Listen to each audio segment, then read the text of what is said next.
আসসালামু আলাইকুম রহমতুল্লাহি ওবরাকাতুহ নাহমাদুহু ওয়া নুসাল্লি আলা রাসূলিহিল কারীম আউযু বিল্লাহি মিনাশ শাইতানির রাজীম বিসমিল্লাহির রহমানির রহিম কুল উদউল্লাহা আও উদউর রহমান আইয়াম্মা তাদউ ফালাহুল আসমাউল হুসনা ওয়া লা তাজহার বিসালাতিকা ওয়া লা তুখাফিত বিহা ওয়াবতাগি বাইনা যালিকা সাবিলা সাদাকাল্লাহুল মাওলানাল আযীম ওয়া সাদাকা রাসূলুহুন নবিয়্যুল কারীম। সুপ্রিয় দর্শক মণ্ডলী, মহান রব্বে করিমের দরবারে লাখো কোটি শুকরিয়া আদায় করছি। রব্বে করিম আমাদেরকে আজকে শুক্রবার জুমাবারদের দিনের একদম শেষ বেলায় ইসলামিক অত্যন্ত গুরুত্বপূর্ণ একটি প্রোগ্রামের সাথে যুক্ত থাকার তৌফিক দান করেছেন। শুকরিয়া আদায় করছি রব্বুল আলমিনের। ইয়া রব্বি লাকাল হামদ কামা ইয়ানবাগি লিজালালি ওয়াজহিক ওয়া আযীমি সুলতানিক। আপনাদের সকলকে ধন্যবাদ জানাচ্ছি নিউজ 24-এর লাইভ প্রোগ্রাম জেসিএক্স ইসলাম আমরা এই অনুষ্ঠানের পক্ষ থেকে। অনুষ্ঠানটি যেমনিভাবে নিউজ 24-এর পর্দায় সরাসরি দেখতে পাচ্ছেন, অনুরূপভাবে ক্যাপিটাল FM 94.8 এই চ্যানেলও শুনতে পাচ্ছেন আল্লাহ পাকের মেহরবানিতে। আল্লাহ তাআলা আমাদেরকে সৃষ্টি করেছেন এবং আল্লাহ তাআলা জগতের মাঝে একে অপরকে সম্মান করার জন্য আল্লাহ তাআলা যে বস্তু আমাদেরকে দিয়েছেন, আমাদেরকে কোরআন ও সুন্নাহর মাধ্যমে শিক্ষা দিয়েছেন। সুতরাং আল্লাহ তাআলা খালেক, আমরা মাখলুক। আল্লাহ তাআলার সৃষ্টির মধ্যে আল্লাহ তাআলা সম্মানিত সৃষ্টি হিসাবে আমাদেরকে স্থান দিয়েছেন। তাই আমাদের প্রয়োজন আল্লাহ পাকের নেয়ামতের শুকরিয়া আদায় করা। আল্লাহ তাআলার অসংখ্য অগণিত নেয়ামত আমাদের উপরে দৈনন্দিন বর্ষিত হচ্ছে।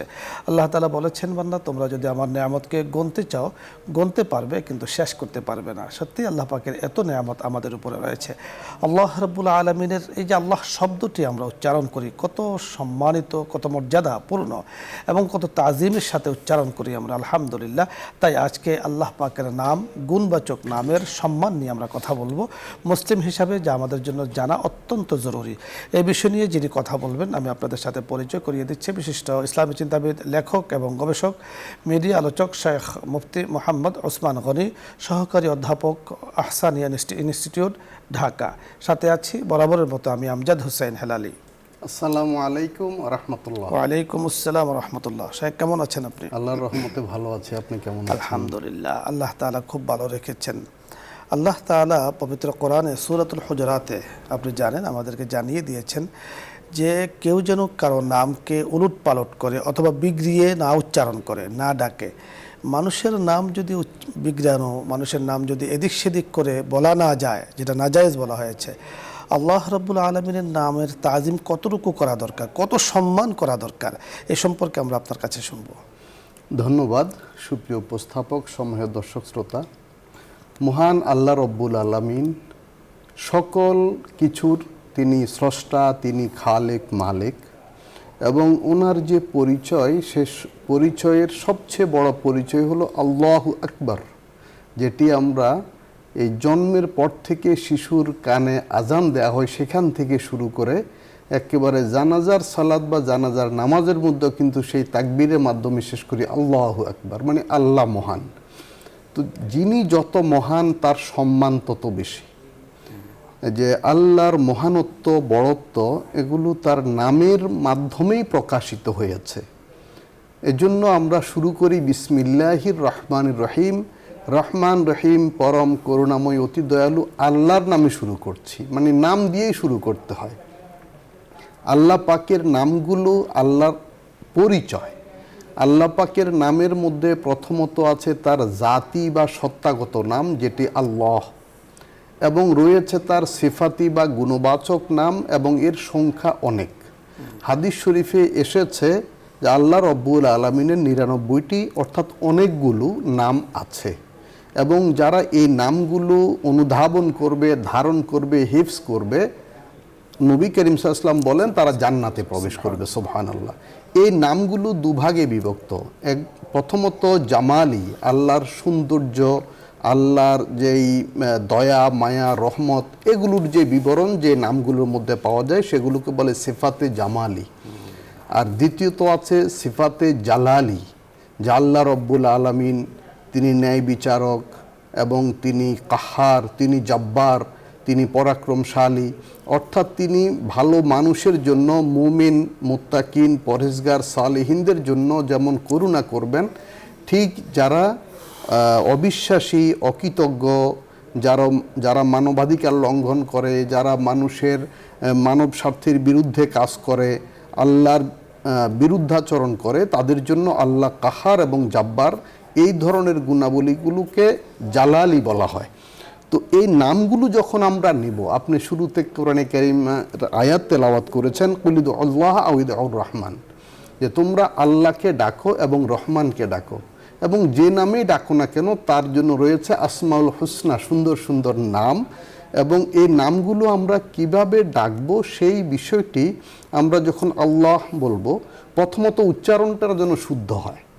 তো উচ্চারণের মধ্যে আল্লাহ এই শব্দটা মহব্বতের সাথে, আজমতের সাথে, সম্মানের সাথে ডাকতে হবে।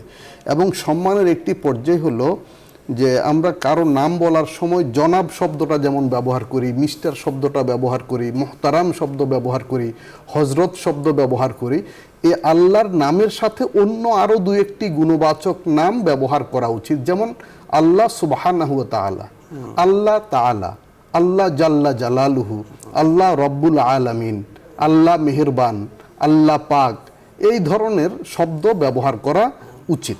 মানে শুধু আল্লাহ বললে এটি আসলে বেশি সুন্দর শোনা যায় না।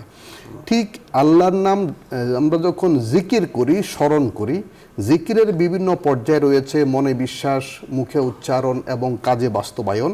তার মধ্যে মুখে জিকিরের মধ্যে যেমন কোরআনে কারীম তেলাওয়াত, দোয়া দুরুদ পাঠ এবং আল্লাহর নাম আলোচনা বা এই উচ্চারণ করা, এটাও এক ধরনের জিকির।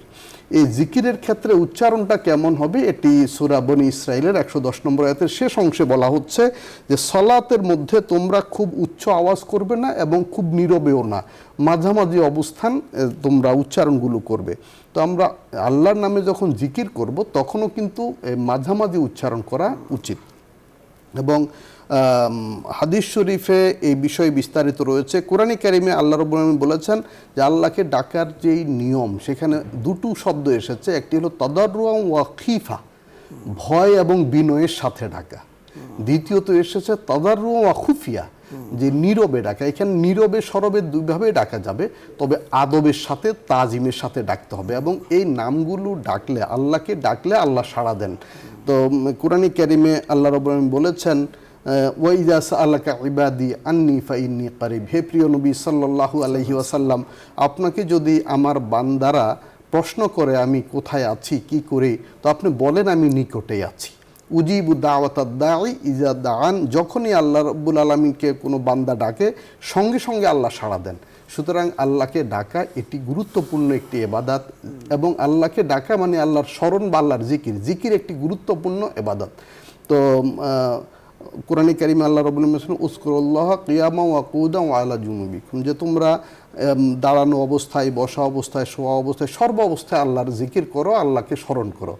তো জিকির অনেকে মনে করে যে আমি মনে মনে স্মরণ করলাম। আসলে যাকে যে ভালোবাসে, যার সাথে যার সম্পর্ক, যেই ব্যক্তি বা বস্তু বা বিষয়, সেটি কিন্তু সে বারবার আলোচনায় আনে, মুখে আনে।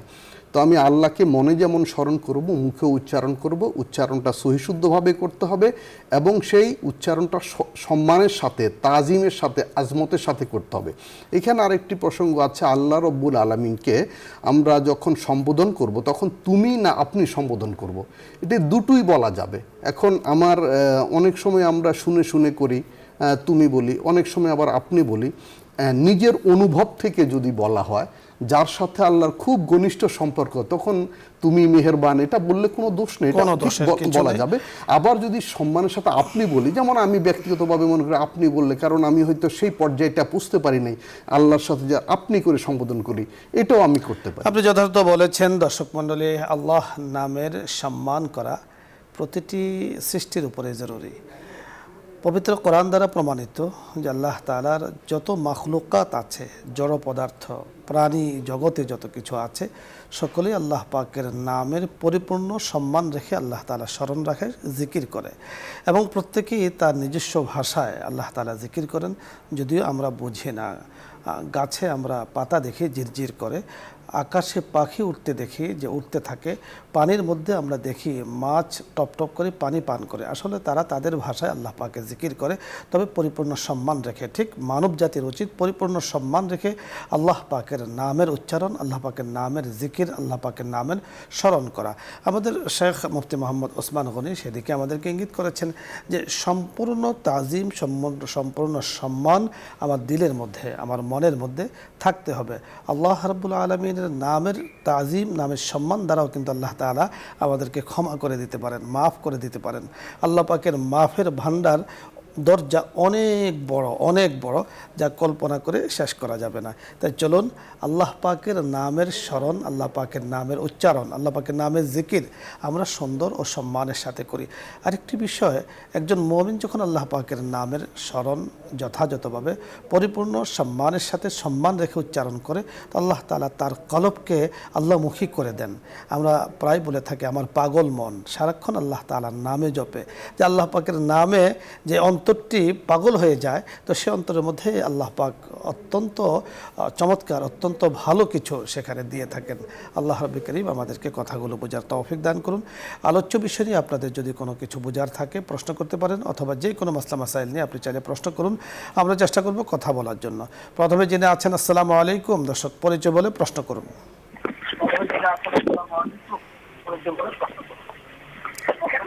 আসসালামু আলাইকুম ওয়া রাহমাতুল্লাহ। আমি তো ফাজল হোসেন ঢাকা থেকে বলছি। জি, আপনি টিভির ভলিউম কমিয়ে প্রশ্ন করুন।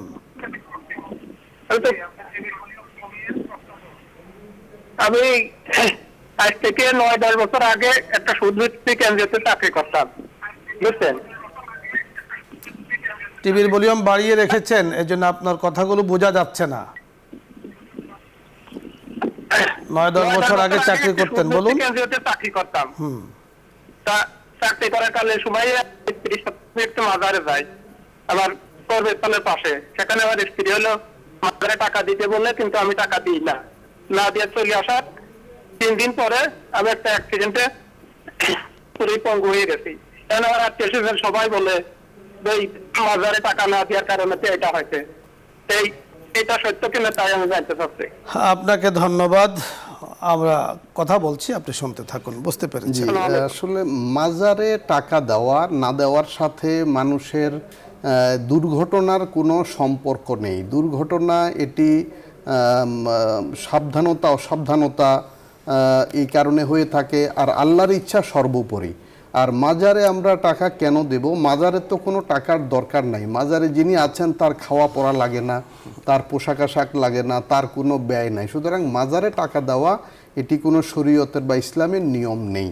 হ্যাঁ, যদি কোনো প্রতিষ্ঠান থাকে, এতিমখানা, লিল্লাহ বোর্ডিং ইত্যাদি, বা কোনো ধর্মীয় প্রতিষ্ঠান, সামাজিক প্রতিষ্ঠান, সেইখানে আমরা সহযোগিতা করতে পারি। সুতরাং মাজারে দেওয়া না দেওয়ার সাথে দুর্ঘটনার কোনো সম্পর্ক নেই।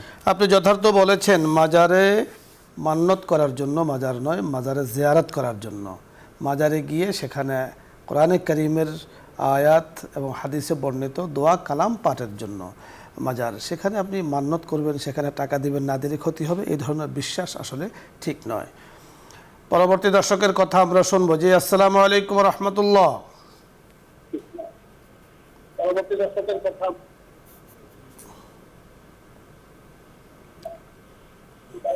জি দর্শক, প্রশ্ন করুন।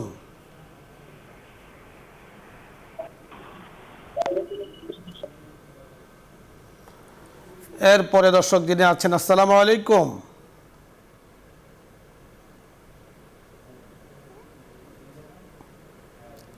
দর্শক শুনতে পাচ্ছেন, প্রশ্ন করুন। এরপরে দর্শক যিনি আছেন, আসসালামু আলাইকুম রহমতুল্লাহ। ওয়ালাইকুম আসসালাম রহমতুল্লাহ।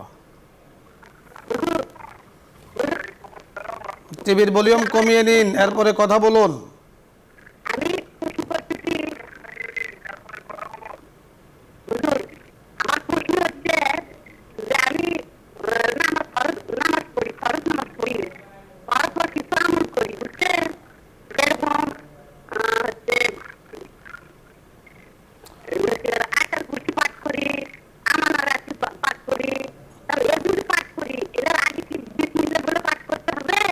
ধন্যবাদ। আমরা বুঝতে পেরেছি। দর্শক মণ্ডলী, যারা প্রশ্ন করব অবশ্যই টিভির ভলিউম কমিয়ে মাইক্রোফোন মুখের কাছে নিয়ে আমরা কথা বলবো, অথবা যেখান থেকে আপনি কথা বলেন খুব সুস্পষ্টভাবে কথা বলার চেষ্টা করব। প্রশ্নটি কিছুটা বুঝতে পেরেছি। জি জি।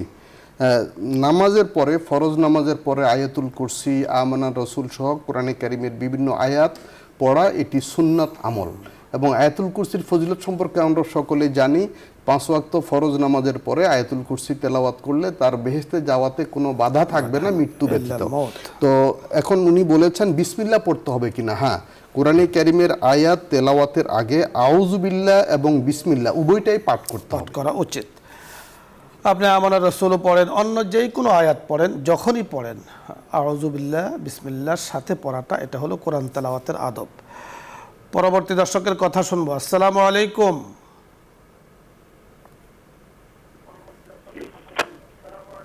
ওয়ালাইকুম আসসালাম হুজুর। আসসালামু আলাইকুম। ওয়ালাইকুম আসসালাম ওয়া রাহমাতুল্লাহ। হুজুর ভালো আছেন? আলহামদুলিল্লাহ। প্রশ্ন করুন।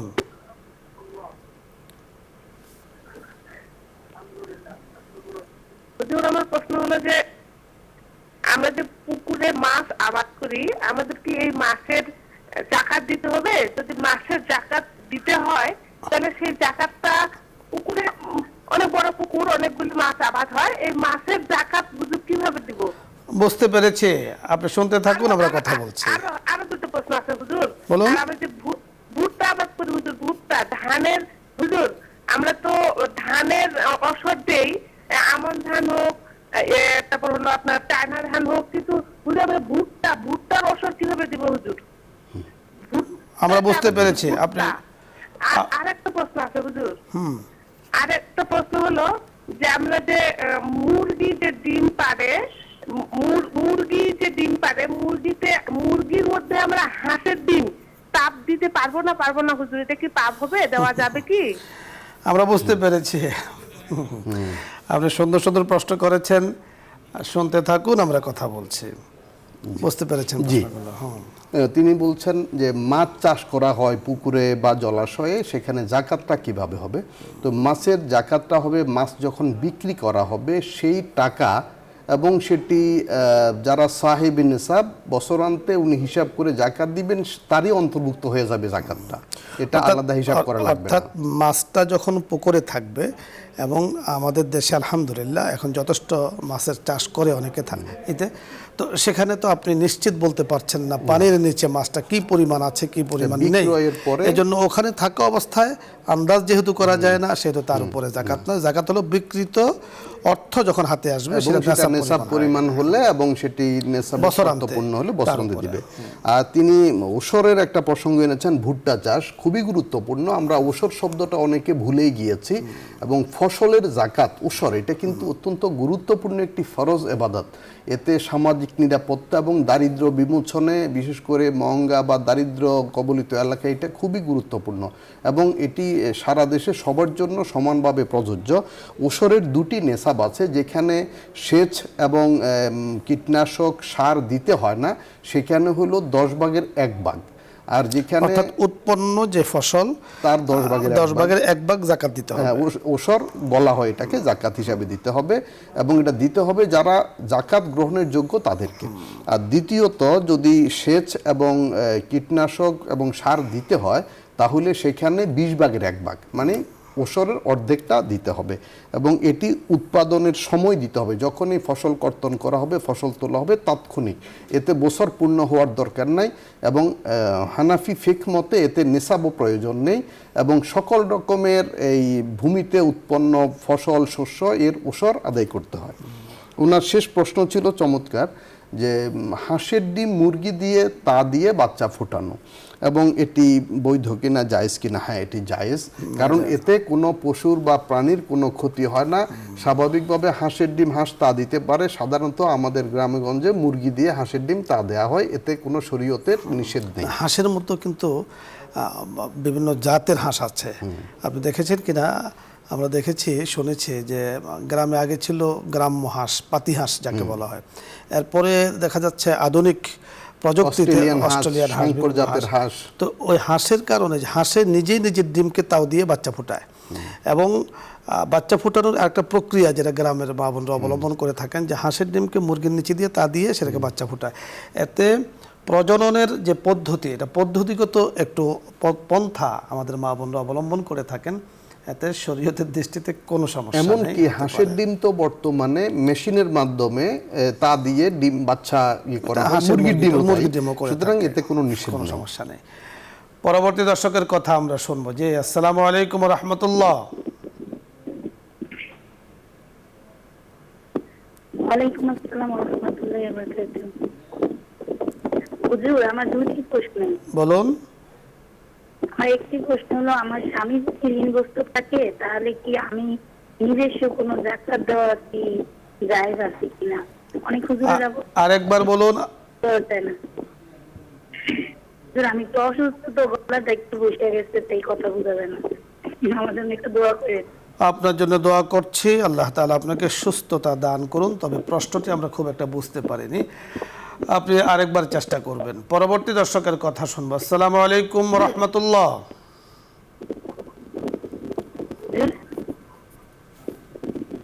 হ্যালো, আসসালামু আলাইকুম। হুজুর, আমি তো এখনো লাইনে আছি হুজুর। পরবর্তী দর্শকের কথা শুনবো। জি, আসসালামু আলাইকুম।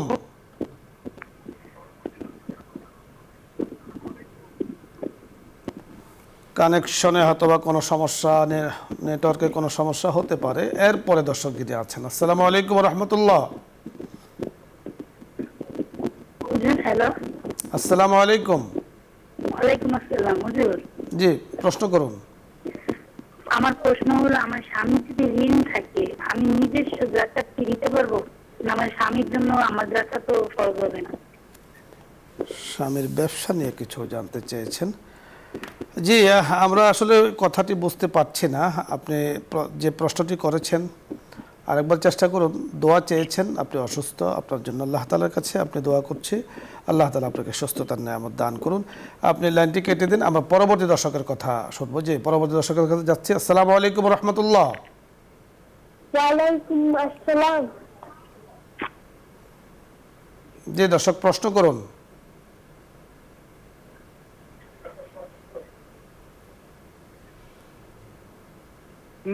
মৃত ব্যক্তিকে কোরআন পড়তে দেখলি পারে কি কি হয়, এটা আমাকে একটু বলেন। বুঝতে পেরেছেন? জি। জি, আমরা কথা বলছি, আপনি শুনতে থাকুন।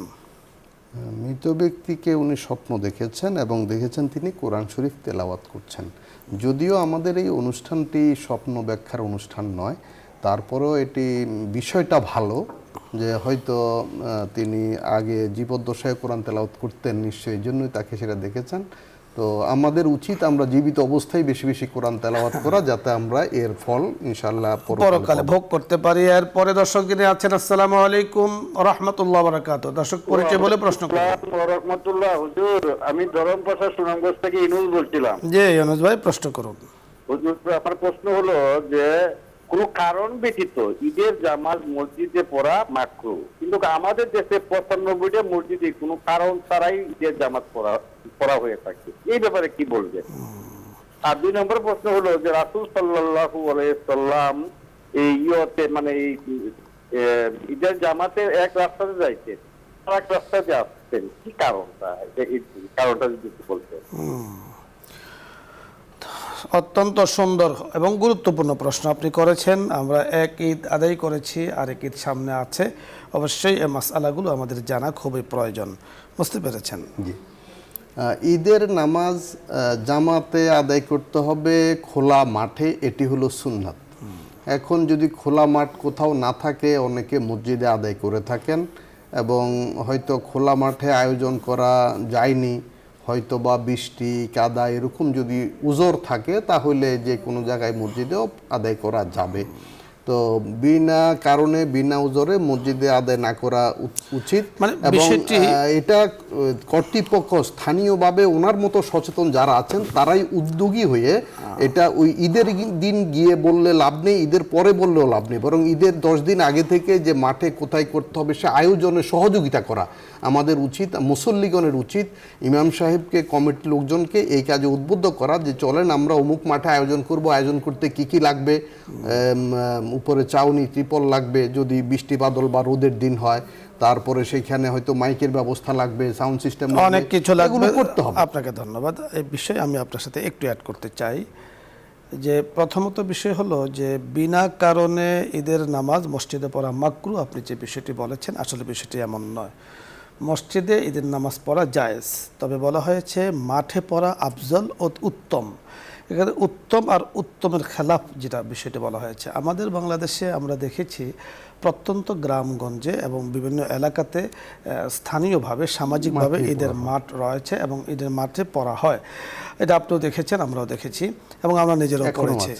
শহরে জীবনে দেখা যাচ্ছে যে মাঠের এখন খুবই অভাব, মাঠ নেই। সেক্ষেত্রে অনেক জায়গাতে, যেমন আমি যেখানে নামাজ পড়ে সেখানেও রাস্তার উপরে বেশ আগে মাঠ ছিল, এখন রাস্তা হয়ে গিয়েছে, তো সেখানে বড় করে প্যান্ডেল করে নামাজ পড়ানো হয়। মানে চেষ্টা করা মাঠে পড়া, কিন্তু যদি মাঠে জায়গা না থাকে মসজিদে নামাজ পড়াতে কোনো সমস্যা নেই। এই বিষয়টি কিন্তু পরিষ্কার আপনার আমাদের জানা থাকতে হবে। কারণ মাঠে পড়া ভালো তার মানে এই নয় যে মসজিদে পড়া যাবে না, বিষয়টি কিন্তু এমন নয়। এজন্য আমরা এটা পরিষ্কারভাবে বলছি, ঈদের নামাজ মসজিদে পড়া যাবে, মাঠেও পড়া যাবে। আমাদের জাতীয় ঈদগাহ, বিশাল ঈদগাহ আছে, সেখানে নামাজ হচ্ছে মাঠে, আলহামদুলিল্লাহ। জায়গা না থাকলে সেখানে তখন মসজিদে পড়াটাই উত্তম। আরেকটি প্রশ্ন আপনি করেছেন যে রাসূল আকরাম সাল্লাল্লাহু আলাইহি সাল্লাম, বুঝতে পেরেছেন প্রশ্নটি, যে এক পথে যেতেন ঈদগাহে, ভিন্ন পথে আসতেন কেন? এটা হলো বেশি মানুষের সাথে দেখা সাক্ষাৎ হবে, এতে আনন্দটা বেশি ভাগাভাগি করা যাবে, এবং এটি আমরাও আমল করার চেষ্টা করি, আপনিও করবেন, মানুষকে সচেতন করতে হবে। সচেতনতার জন্য, এবং এটা একটা আমল। আর এবং খতিবগণ এটা বয়ান করে থাকেন। আমরা দেখেছি যে এমন স্বাভাবিক যখন আমরা পথ চলি তো নিজের ডাইনে চলা, আমি যখন এইদিকে যাব তো ডান আমার এইদিকে, যখন আসবো তো ডান আরেক দিকে হয়ে যাবে, তখনও কিন্তু রাস্তার এক পাশটা কিছুটা ভিন্নতা আসবে। পরবর্তী দর্শকের কথা আমরা শুনবো। জি, আসসালামু আলাইকুম রহমতুল্লাহ। আসসালামু আলাইকুম। ওয়ালাইকুম আসসালাম। আসসালামু আলাইকুম। ওয়ালাইকুম আসসালাম, আপনি প্রশ্ন করুন। হুজুর, হুজুর, জি, আমার ইচ্ছা ছিল 10 বছর আগে হজে যাওয়ার, কিন্তু আমার স্বামী আমাকে নিয়ে যায় না। ওনার ক্ষমতা আছে, ওনার উপরে হজ ফরজ। এখন আমি কি করতে পারি? আমরা বুঝতে পেরেছি, আপনি শুনতে থাকুন, আমরা কথা বলছি। আচ্ছা, স্বামী ওনাকে হজে নিয়ে যাচ্ছেন না, স্বামীর সামর্থ্য আছে। আসলে হজ ব্যক্তির জন্য আলাদা আলাদা স্বতন্ত্রভাবে ফরজ হয়। যদি ওনার নিজের সম্পদ থাকে, মানে আপনার যদি হজ করার মতো সম্পদ থাকে, তাহলে আপনার জন্য হজ ফরজ হবে। স্বামীর সম্পদ থাকলে স্ত্রীর উপরে হজ ফরজ হবে না। সুতরাং তিনি যদি ভালোবেসে নিয়ে যান তাহলে আপনি যেতে পারবেন, আর তাকে বাধ্য করা যাবে না, যেহেতু আপনারকে হজ করানো ওনার উপরে ফরজ নয়। হ্যাঁ, আপনার সম্পদ থাকলে আপনার সম্পদ থেকে আপনি ব্যয় করে হজ আদায় করতে পারবেন। হ্যাঁ, সুন্দর বলেছেন। আমরা পরবর্তী দর্শকের কথা শুনবো। আসসালামু আলাইকুম রহমতুল্লাহ।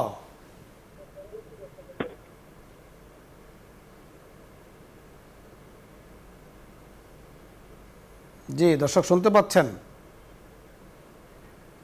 হ্যালো, আসসালামু আলাইকুম। আসসালামু আলাইকুম। জি, আপনি প্রশ্ন করুন।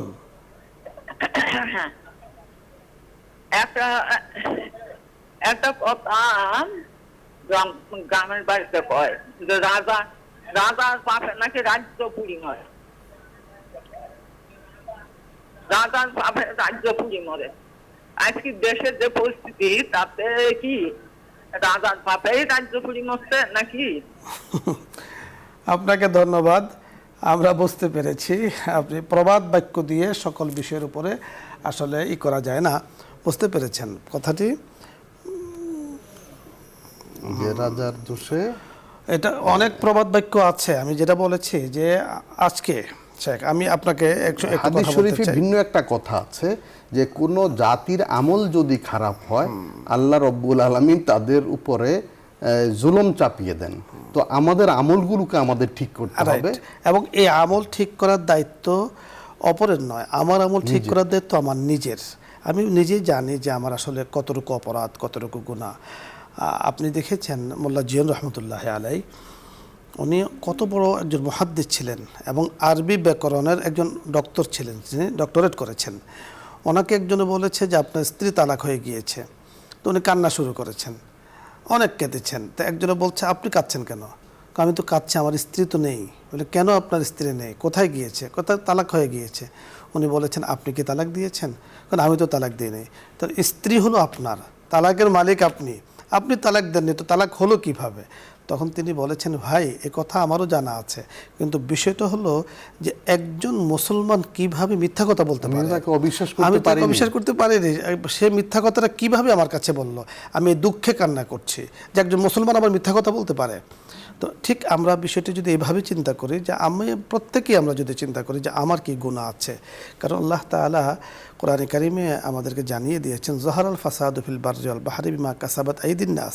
প্রত্যেক ব্যক্তিকে বলা হয়েছে। মিসরি রহমতুল্লাহ একটি চমৎকার ঘটনা আছে কিতাবে এই প্রসঙ্গে। ওনাকে এরকম বৃষ্টি হচ্ছে না, অনাবৃষ্টি, যেমন এখন খরা চলছে, আমরা ইস্তিগফার সালাত পড়ছি, ওনার কাছে সবাই এসে বলল, হযরত আমাদের সবার জন্য দোয়া করেন যেন বৃষ্টি হয়। তো তিনি এশার নামাজের পরে সবাইকে বললেন, ঠিক আছে আমি রাতে পরে দোয়া করব। তো ওই সময় দোয়া করলেন না। তিনি পরের ওই রাতেই তিনি সেই মিশরের এলাকা থেকে বাইরে দূরে চলে গেলেন। দূরে গিয়ে তখন তিনি একাকী 2 রাকাত তওবার নামাজ পড়ে আল্লাহর কাছে হাত তুলে দোয়া করলেন এবং বললেন, হে আল্লাহ, আমার পাপের কারণেই মিশরে বৃষ্টি হচ্ছে না, আমি অপরাধী, আমি মিশর ত্যাগ করে চলে এসেছি, এবার মিশরবাসীর উপর আপনি রহমতের বৃষ্টি দান করুন। নিজেকে অপরাধী মনে করা, এবং যথার্থ বলেছেন। আসলে অনাবৃষ্টি, এর জন্য আমাদের দায়ী আছে সমাজে, প্রত্যেকে আমরা। অনাবৃষ্টি, অতিবৃষ্টি এটা নতুন কিছু নয়। আপনি জানেন সালাতুল ইস্তিসকার নামাজের সূচনা তো আর আজকে হয়নি। রাসূল আকরাম সাল্লাল্লাহু আলাইহি ওয়াসাল্লাম নিজেও পড়েছেন, তখন অনাবৃষ্টির সমস্যা ছিল, খরার সমস্যা ছিল।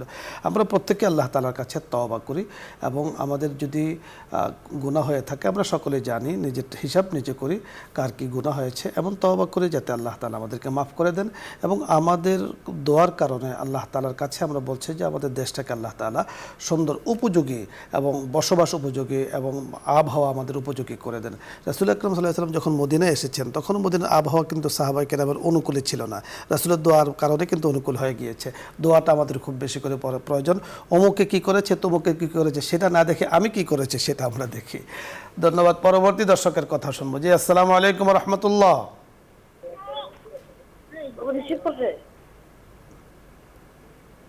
হ্যালো, আসসালামু আলাইকুম। ওয়া আলাইকুম আসসালাম। প্রশ্ন করুন।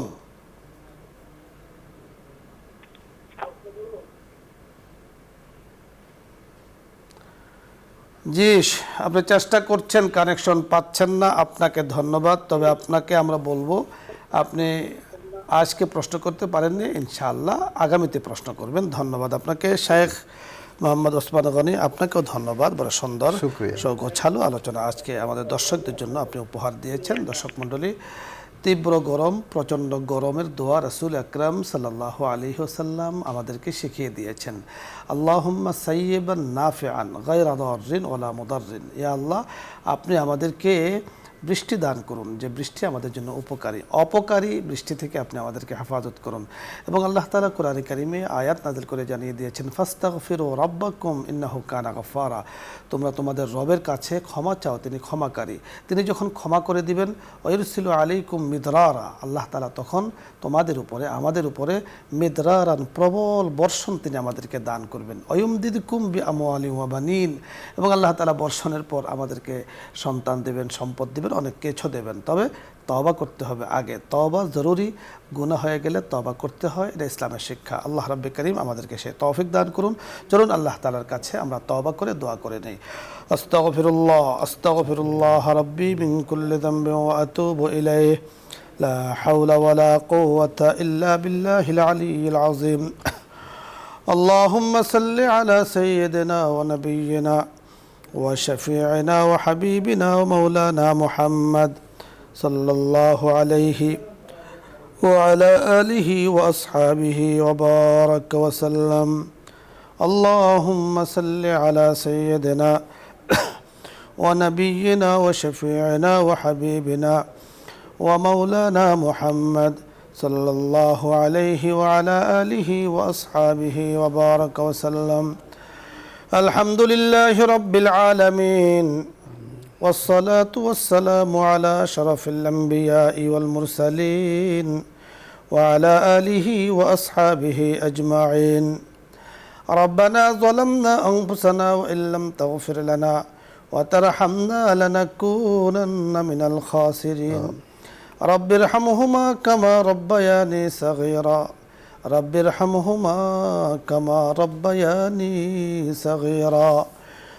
ইয়া আল্লাহ ইয়া করিম, আমরা গুনাহগার বান্দারা আপনার শাহী দরবারে হাত তুলেছি। ওগো করিম, ওগো রহিম, ওগো রহমান, আপনার সুন্দর সুন্দর নাম রয়েছে, সিফাতে জামালি রয়েছে। ইয়া ওয়াদুদু ইয়া সামিউ ইয়া করিম, ইয়া আল্লাহ, এই নামগুলোর উসিলায় মেহেরবানি করে আমাদের জিন্দেগির গুনাহগুলো আপনি মাফ করে দেন। আমিন। মাওলায়ে করিম, আপনি কোরআনে আয়াত নাজিল করে জানিয়ে দিয়েছেন, ওয়া ইবাদুর রহমান, হে রহমানের বান্দা। মাওলায়ে করিম, রহমানের মধ্যে দয়া রয়েছে, মায়া রয়েছে। ইয়া আল্লাহ, মেহরবানি করে রহমান নামের উসিলায় আমাদের তওবাকে আপনি কবুল ও মঞ্জুর করে নেন। তওবা বারবার করি, বারবার আবার ভঙ্গ করি। ইয়া আল্লাহ, এর পরেও তো আপনি আমাদের রিজিকগুলো বন্ধ করেন নাই। মাওলায়ে করিম, মেহরবানি করে আল্লাহ, আপনার সৃষ্টি আপনি তো সৃষ্টি করেছেন। আপনি বলেছেন খালাকতুহু বিয়াদাইয়া, আপনি সৃষ্টি করেছেন আপনার কুদরতি হাত দ্বারা। ইয়া আল্লাহ, মেহরবানি করে আপনার প্রিয় বান্দা বান্দী হিসাবে ইয়া আল্লাহ, আপনার সৃষ্টি হিসাবে আমাদের সকলকে মাফ করে দেন।